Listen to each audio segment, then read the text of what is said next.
Jurors have returned a verdict in the murder trial of Stephen Mantecon. The 23-year-old is charged with killing Blake Cain in Grand Ridge Park back in 2020.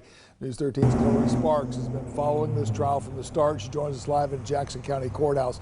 Chloe, what's the decision? Tom, jurors found Mantecon guilty. After listening to the rest of the testimony today, they decided he did not act in self-defense.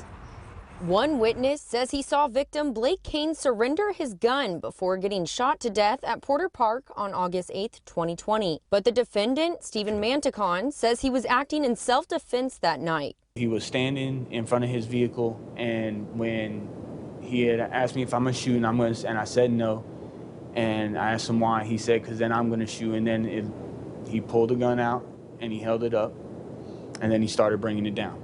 Cain was allegedly harassing his ex-girlfriend, who is also Stephen Mantecon's sister. After a heated phone call between Mantecon and Cain, Mantecon says the two decided to fight at Porter Park.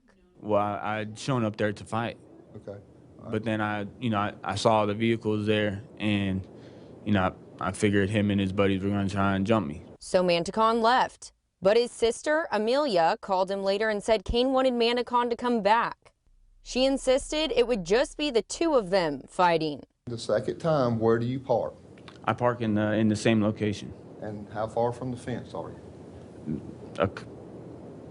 3 feet, maybe. Mantecon claims he was too close to the fence to just drive off when Cain allegedly pointed a pistol at him.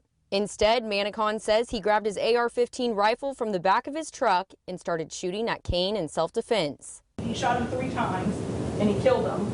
And then he was just kept shooting. He wasn't aiming at anybody.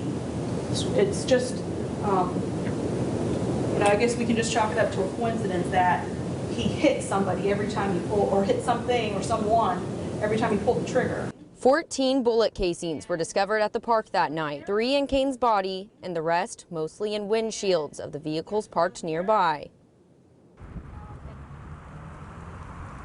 Jurors also had a pretty compelling testimony from Mantecon's former fiance. She said when Mantecon returned from the park, he said he killed him, and he also said he tried to hit as many witnesses as he could.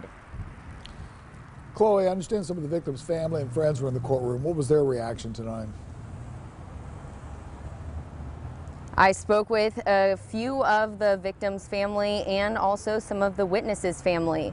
The grandpa of the victim says that it was just a $20 ring. It wasn't worth losing a life over. And then Blake Martin's family, his mom and dad, said that they are going to be sleeping a lot better from now on, knowing that Mantecon will be behind bars. All right, Chloe, thanks very much. Chloe Sparks reporting live from Jackson County.